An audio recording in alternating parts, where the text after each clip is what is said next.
Alexandre Dubé. Il explore toutes les facettes de l'actualité. Je frappe aux portes du matin, plus rien dans les mains. Je frappe aux portes du matin, pieds nus dans la rosée et plus rien à faire. Ah, Isabelle, je dois t'avouer que tu me fais vraiment plaisir cette semaine. Je suis convaincu que ça fait plaisir à nos auditeurs aussi. Ça fait longtemps qu'on veut le recevoir. On l'a avec grand plaisir ce matin, le grand Richard Séguin. Celui qui est intronisé au Panthéon des auteurs, compositeurs canadiens, c'est un des chanteurs québécois favoris de tous. Je veux dire, on entend cette chanson-là, puis même 35 ans plus tard, elle nous porte encore. C'est la grande nuit de la poésie à Saint-Venant-de-Paquette en fin de semaine, samedi. Richard Séguin est avec nous. Bienvenue à Cube, Richard Séguin. Vous nous faites plaisir ce matin. Bonjour Isabelle, salut Alexandre. Bonjour. Content d'être ici, messieurs, et merci de me recevoir. Ça fait des années que vous tenez cette grande nuit de la poésie qui commence samedi après-midi, qui se termine aux petites heures du matin. Pourquoi c'est important d'être porteur comme ça de cette poésie-là depuis si longtemps? L'idée, c'est qu'on est dans un petit village de 98 personnes. Et puis, quand on organise, ça va être la 5e édition de la Grande Nuit de la Poésie à Saint-Venant-de-Paquette. Quand on organise ça, ça fait 10 ans. Le sentier existe depuis 25 ans. Et puis, moi, c'est des mots de... Chaque année, il y a des gens qui reviennent de la 5e édition. Je pense à Normand Baillargeon, par exemple, qui, lui, il disait... La poésie a toujours été l'art qui produit le plus grand effet avec les plus petits moyens. Normand Baillargeon, c'est vraiment quelqu'un de très, très fidèle à l'événement. Il y a aussi Hélène Dorion qui est là, qui est la première poétesse québécoise à être enseignée au bac en France avec son recueil de poésie Mes forêts. C'est un rendez-vous là pour tellement de monde et puis ça vitalise le village, ça le transforme complètement. Le village devient habité par les mots des poètes. Fait que c'est un événement là, qui est unique au Québec dans le milieu rural. Bien, vous le faites en partenariat aussi avec David Goudreau, qui est le directeur artistique. C'est à peu près 1500 personnes qui se présentent. Il y a différents poètes, poétesses, mais il y a aussi de la musique. Je veux dire, c'est très varié, là, mais 1500 personnes dans un village de 1000 âmes, c'est énorme. C'est de la grosse visite, ça? Oui. Moi, je tiens à saluer le travail des bénévoles. On ne pourrait pas faire ça si nos bénévoles n'étaient pas là. Ils sont là. Ils sont vraiment, tu sais, ils portent à bout de bras des fois l'événement avec toujours une grande fidélité. Je suis toujours surpris. Il y a du monde qui part de Montréal, de Drummondville pour venir nous aider. On a à peu près une trentaine de personnes. Et puis c'est ça, c'est comme l'événement. L'événement, c'est beaucoup de choses. C'est du karaoké poétique, c'est des ateliers de création, 12 heures ininterrompues, de micro ouverts. Fait que c'est tout. Pendant ce temps-là, c'est comme un sens d'émerveillement, un sens aussi de rencontre. On peut rencontrer des poètes, discuter avec eux. Et puis, il y a aussi la chanson, comme vous mentionniez. C'est comme la chanson, c'est toujours la petite sœur de la poésie. Et puis, à chaque année, on fait un spectacle de chansons avec... cette année, c'était avec Luce Dufault. Mais Luce est là depuis le début. Patrice Michaud, Claire Pelletier et moi. Il y a même un camping temporaire là, qui est installé pour qu'on puisse assister à l'événement. Là, c'est vraiment bien structuré. Mais on entendait au début du segment, aux portes du matin, c'est une chanson qui résonne encore aujourd'hui. Tu sais, quand on parle de poésie, vos mots résonnent encore. Moi, je me sens pas comme un poète. Je me sens comme un artisan de la chanson. Mais j'aime bien entendre la parole des poètes depuis justement cette création-là.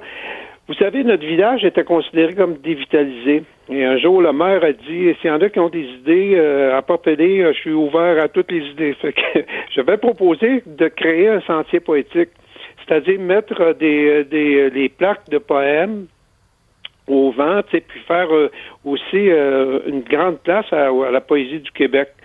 Aujourd'hui, et 25 ans plus tard, on présente 60 poètes, des poèmes au vent, poètes et poétesses, avec des sites aménagés par les gens. Et puis, c'est une randonnée d'à peu près 3-4 kilomètres.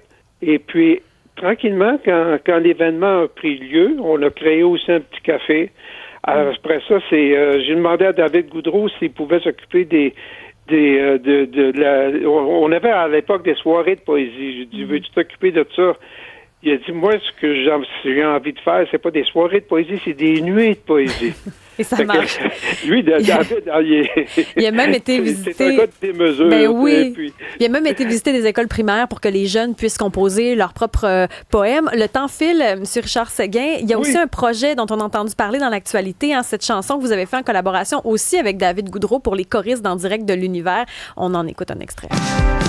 Jusqu'au bout de la nuit, jusqu'au bout de la nuit, s'aimer comme un jeu, s'aimer comme un jeu, s'enfuir de l'ennui et brûler de mille feux, et brûler de mille feux, et brûler de mille feux, encore une Ça aussi, c'était une chanson qui traînait dans vos tiroirs, là. Ben oui, je suis tellement content. C'est un cadeau qu'ils nous ont fait parce que moi, je suis toujours impressionné par le travail des choristes En direct de l'univers. Ils ont un talent fou, ils ont une façon aussi d'harmoniser, puis c'est un cadeau incroyable parce que je trouvais qu'on voulait leur donner une chanson lumineuse, une chanson qui nous porte durant cette saison aussi. Fait que quand ils nous ont présenté ça, on était vraiment, vraiment ravis là, d'entendre leur voix. Est-ce qu'il y a d'autres chansons comme ça qui reposent dans vos tiroirs qu'on pourrait entendre dans les prochaines années, prochains jours, prochaines semaines? Oui, c'est ça, je vais regarder. Là. Moi, j'ai terminé ma dernière tournée depuis 2 ans.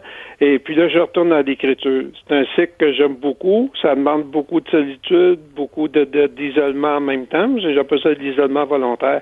Mais j'ai hâte de retourner justement voir qu'est-ce qu'il y a dans les tiroirs puis sur mon atelier de travail. Puis qu'est-ce qui inspire Richard Séguin comme ça en 2026? Ah, mon Dieu! Ben, moi, j'aime me laisser surprendre parce que l'inspiration, c'est le fruit du travail. Je crois pas à une inspiration qui nous vient spontanément. Fait que quand je me mets à travailler, il y a plein de choses qui arrivent devant la feuille blanche et puis c'est moi-même, je suis surpris. Fait que ce que je souhaite, c'est de me laisser surprendre par les mots, par les images qui apparaissent, et puis je vais essayer de faire des bonnes chansons. Bon, ça, je suis pas inquiète que vous allez faire de bonnes chansons. Je veux dire, c'est encore de chaque chanson que vous avez fait devenu un monument. Vous n'êtes pas au Panthéon pour rien. Donc, on pourra vous revoir sur scène imminemment, éventuellement? Ben c'est ça. On va faire 2 spectacles à la Nuit de la Poésie avec, comme je disais, avec Luce, avec Pat Michaud. Justement, je m'en vais on va pratiquer là aujourd'hui. Ça fait à peu près 1 mois qu'on prépare l'événement. Et puis, moi, ce que je voulais qu'on partage beaucoup nos voix ensemble, qu'on harmonise les chansons. Fait que ça va se faire dans la grande joie. Merci beaucoup, Richard Séguin. De la grande joie, c'est ce qu'on a ce matin en vous parlant. Merci d'avoir accepté l'invitation.